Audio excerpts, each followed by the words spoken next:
Isang mapagpalang gabi mga kapana, eto muli na po tayong lalaot at mag-adventure sa ilalim ng dagat. Oras po natin ay alas 10 ng gabi. Dadayo kami mga kapana sa spot na kung tawagin namin ay Amsun. Yung pinagkukuhanan namin ng mga segundang klaseng surahan. At ayun ang mga bangkay sa spot na pupunta natin mga kapana. Sana mag-iisip ang ating dive at makakuha tayo ng pambenta at saka mga pangulam. 1 hour later. Narito na kami sa spot mga kapana.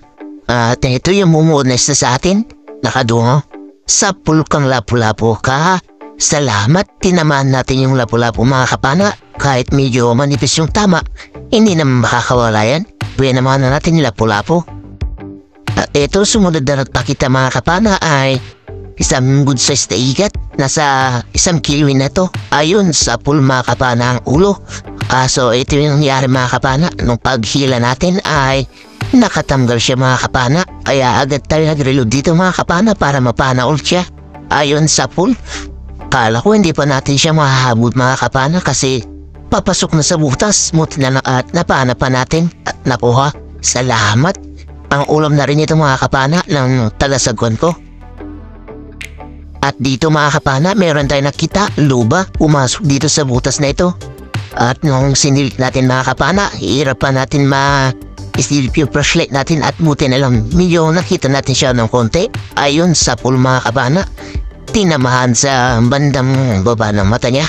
Pasensya na mga kapana, hindi natin na kuha na ng video paano sa pagpana sa loob ng butas kasi hindi natin maipasok yung flashlight natin tsaka camera. Ayan. Pinalinaw muna natin ng konti mga kapana para makita natin yung pwesto ng luba kung ayos lang ba. Hirap kasi siya pailabas sa butas mga kapana. Medyo may kalit kasi yung butas na pinasukan niya. Kahit medyo maluwag dito sa bandang harapan, sa loob medyo masikip kaya ayan, hirap natin siya mailabas. Dinungkot pa natin siya dyan sa loob mga kapana para mailabas lang natin siya. Ayan mga kapana, pinasok ko na yung kamay ko dyan at unti-unting nilalabas siya para akuha na natin ito. Mga 2 kiluin na rin siguro ito mahigit mga kapana, yung luba na ito. Kaya dinadahan-dahan natin para hindi rin makatanggal at eto nailabas na rin natin mga kapana. Salamat, nakakuha tayo ng luba at ngayon lang ulit tayo nakakuha mga kapana. Salamat sa mahal na Panginoon at binigay sa atin tong luba na ito. Ito naman yung sumunod ulit na nagpakita mga kapana. Dito sa babahan natin, isang kanuping. Sa pulkang kanuping ka. Ito yung kanuping na lumalaki mga kapana. Lumalaki din ito ng mga 2 kilo yun mahigit. Salamat. Pambenta na rin natin ito. Hanap ulit tayo at dito mga kapana, nakakita sana tayo ng napakalaking dugtut tuna. Tansya ko mga nasa 8 kilo hanggang 10 kilo na sana. Ayun kaso ayun, nung malapit na natin siya papana, ayun kumaripas siya. At nung hinabol naman natin siya mga kapana ay kumaripas talaga, hindi na nagpahabol pa. Sayang yun mga kapana, napakalaki na sana. Hanap na lang tayo ng bago at ito yung nakita natin. Sa pulkang maya-maya ka. Ayun, nakawala siya mga kapana. Hindi tumagos yung ating pana. Kaya ayun, nag-double shot tayo mga kapana para masecure din natin itong maya-maya na ito. At pagtira natin, ayan, stone shot siya mga kapana. Hindi nakagalaw pa. Salamat. Umabante tayo ng konti mga kapana. At dito meron tayong nakita, dalagang bukid. Sa pulkang dalagang bukid ka. Ito yung dalagang bukid mga kapana na lumalaki. Lumalaki ito hanggang 1/2 kilo at salamat nakuha natin. Pagka-secured natin yung dalagang bukid mga kapana, eto nakakita tayo ng 2 talakito or island trevally. Ito yung inuna natin sa pulkang talakito ka. Ayan, maganda yung patama natin mga kapana sa unang talakito. Spine shot. Hindi siya nakagalaw pag-aano. At ayun yung isa mga kapana, agad tayo nag-reload para mapano pa natin ito. Iniilawan natin itong kasama niya mga kapana para hindi siya gaano kumaripas at lumapit siya dito para Ang sananin mo paana natin siya mga kapana at ayan, effective naman mga kapana yung pag-ilaw natin sa talakitok na napana natin. Ayan, unti-unti siyang lumalapit mga kapana at eto na mga kapana. Sa pulkang talakitok ka. Ayan, tinamaan natin yung pangalawa mga kapana. Salamat sa mahal na Panginoon at binigyan tayo ng 2 talakitok. First class na pambenta natin ito mga kapana. Higit 1 kiloin na rin siguro yung isa nito mga kapana. Salamat Lord. Dito mga kapana, meron tayo nakita pating at unicorn fish. Yung pating, hinahabol niya yung unicorn fish mga kapana. Balak pa atang kainin kaso nung pag-ilo natin, umiwas siya at eto, pinana natin tong unicorn fish mga kapana. Ayun sa pool yung unicorn fish mga kapana or surahan na sibuntang klase. Ayan, hindi natin kasi napuruan mga kapana kaya sobrang lakas kong pumalag. Nasa 2 kiloin na rin kasi ito mga kapana kaya malakas na kong pumalag. Ayan, iniikot-ikot yung pana natin mga kapana para makatanggal siya pero hindi na makakatanggal yan mga kapana. Medyo makungat kasi balat niyan. Ayan yung pating mga kapana, umaaligid-aligid pa. Hanap dik tayo. Ayan sa pool mga kapana yung dalagang bukid. Bigla-bigla na lang sumalubong.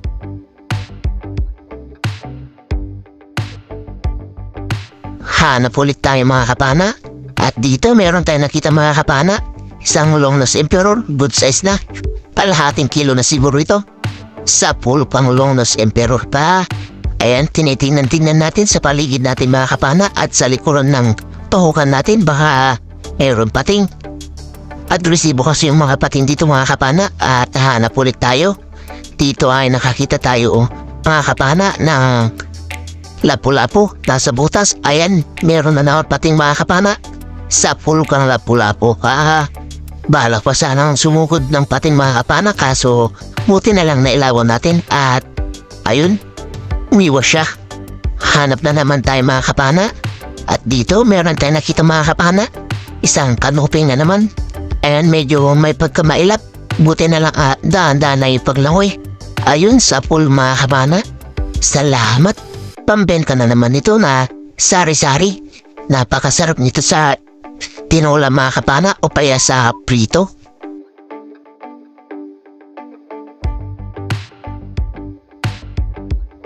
Dito isang dalagang bukid na naman yung nakita natin at malapad na. Ayun sa pool mga kapana. Nasa 2 fingers na ito mahigit mga kapana. 3 fingers na kaya malaki-laki na. At napakasarap nito sa kilaw. Hanap ulit tayo. At dito meron tayo nakita dalagang bukid ulit. Ayun sa pool mga kapana. Spider shot. Hindi nakapalag pa. Ito yung pangalawang klaseng dalagang bukid mga kapana na kung tawagin sa amin ay kabasi. Masarap din ito pang kilaw at prito. Hanap na naman. At dito mga kapana, lap-lap ulit yung napakita. Nakaduwaw na naman mga kapana. Sa pool kang lapulapong ka. Salamat at first class na naman na isda yung nakita natin. Hanap ulit tayo. Dito sa may mga damo-damo, meron ka nakita. Dalagang bukid mga kapana. Sa pool kang dalagang bukid ka. Salamat. Maganda ulit yung patama natin. Sprite shot. Hindi nakapalag pa. Dalagang bukid na naman yung nakita natin mga kapana. Sa pool ka ulit. Salamat. At sunod-sunod na yung dalagang bukid na nakikita natin. Sari-sari yan mga kapana. Nasa 200 per kilo yan. Hanap ulit tayo. At dito sumalubong isang unicorn fish or surahan. Ayan, headshot mga kapana. Hindi nakapalag pa. Salamat Lord. Kwartang linaw na naman ito. Napakalaki. 2 kiloin na naman siguro ito mahigit mga kapana. Nasa 180 to 190 yung per kilo nito sa amin mga kapana. At dito nakakita tayo ng pang-ulam mga kapana na pusit. Medyo malaki na kaya kunin natin. Sa pool kang pusit ka. Salamat. May pang-calamares na rin tayo mga kapana. Pang-almusal natin kinabukasan. Hanap na naman tayo. At ito yung nakita natin. Kanuping ulit. Sa pool kang kanuping ka. Salamat.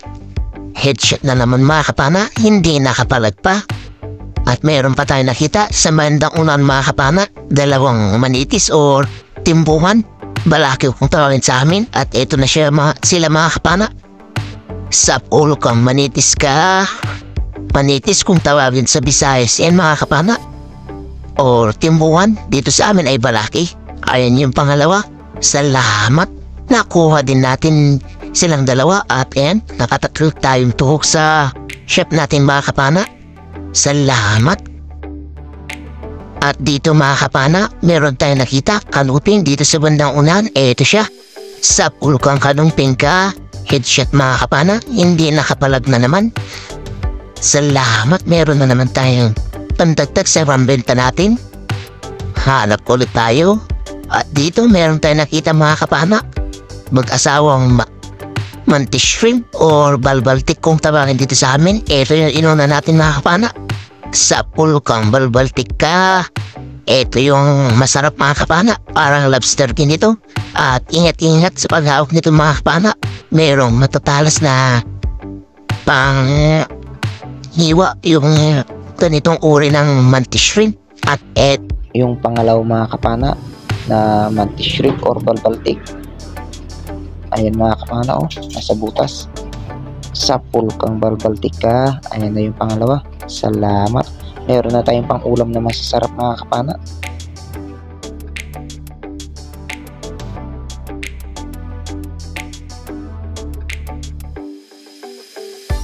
hanap na naman tayo. Dito mga kapana ay eto meron tayo nakita. Parang bato lang pero pugita mga kapana. Sa kang pugita ka. Nasa kalahating kilo na rin siguro ito mga kapana. Salamat. Pambenta na rin natin ito.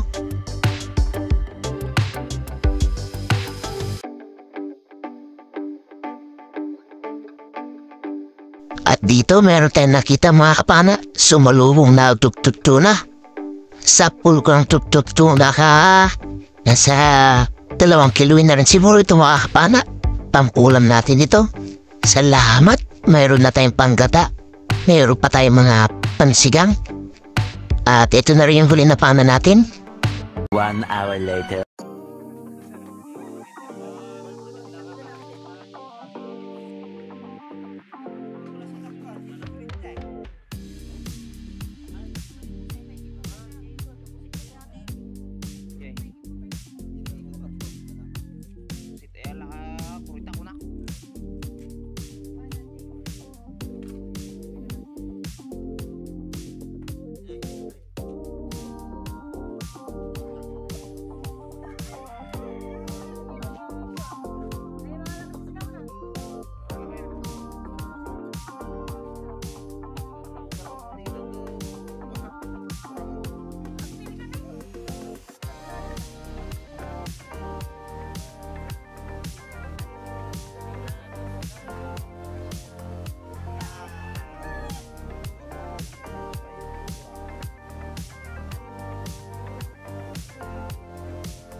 Sa mapagpalang umaga mga kapana, ito na yung mga nakuha natin kagabi. Yung sari-sari natin 5.6. Yung surahan natin mga kapana na segundang klase ay 4 na kilo.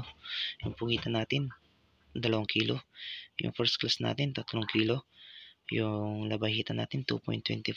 Yung luba natin ay 2.5 kaya 19.3 kilos lahat yung pinatimbang natin na pinabenta. Plus 2.6 na pangulam kaya 21.9 kilos lahat yung nakuha natin. Ito naman yung bayad ng isda natin mga kapana. 4,120 minus 800 gastos at saka gasolina. At kasama na maintenance kaya 3,320 yung natira. Pinagtatlo namin mga kapana. Ako yung bangka at saka yung tagasagawan kaya mayroon 1106 na partiyan. Ayan, malaking tulong na yung mga kapana sa mga araw-araw natin na gastusin. At ayan, sa susunod ulit tayo mag-shoutout mga kapana. Hirap pa rin kasi mag-upload sa data kapag masyadong mahaba yung video. At ayun, babawi na lang tayo mga kapana kapag naayos na po yung wifi namin dito sa amin. At ayun, maraming salamat mga kapana. Hanggang sa muli, ingat-ingat po tayo lagi mga kapana. God bless po sa ating lahat. Bye bye mga kapana.